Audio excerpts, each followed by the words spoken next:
not a criminal? No.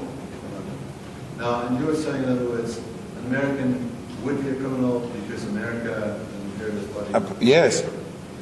So, why make the claim that white people are criminals and white people must be held accountable as such? You know... When you've just said that there's a difference, we must go and look at their particular history, their particular history. Why choose to make it too much?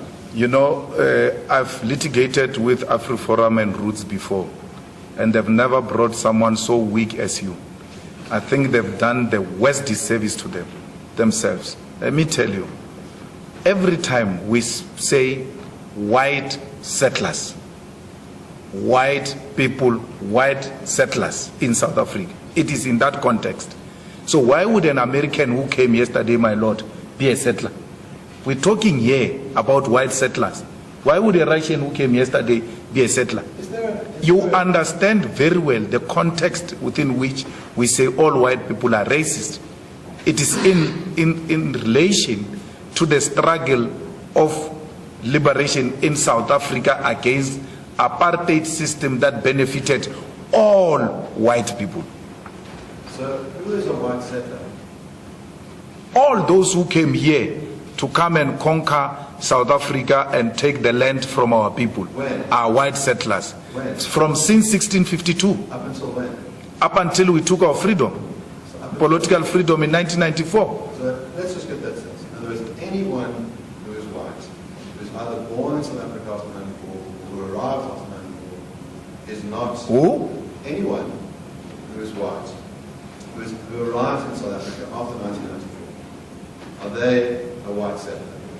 Anyone who arrives in South Africa to inherit the stolen property is a criminal. I'm asking a simple question. You said I'm giving you a simple answer. You said to me that you understand white settlers, everyone from 1652 up until the time of political power, is that 1994? Yes, 1994. Now I'm asking you about people after that date.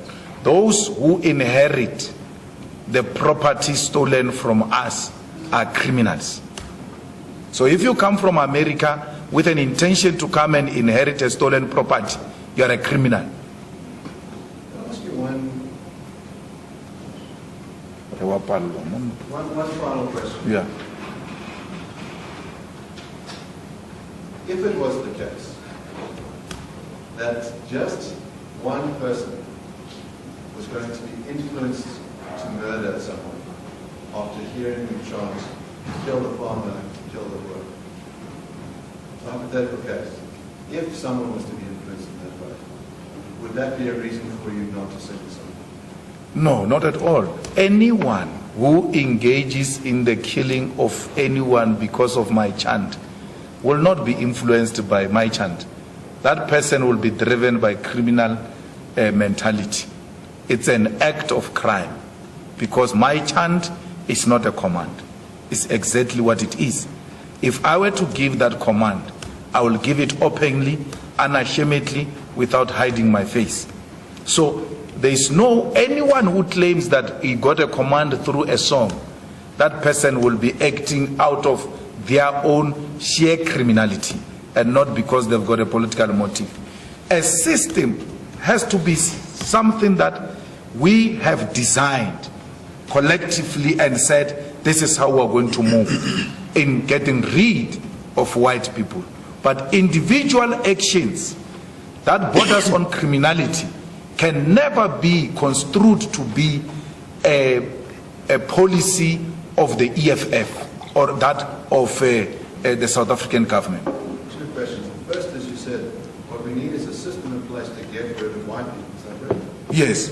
What would that mean to get rid of white people? So if we go into a conference and we go or into parliament and make a constitutional amendment that all whites must be driven to the and any white who remains here is going to be killed, then we engage in that type of a program to drive all whites to the sea. It's an individualized decision, and that arises out of a particular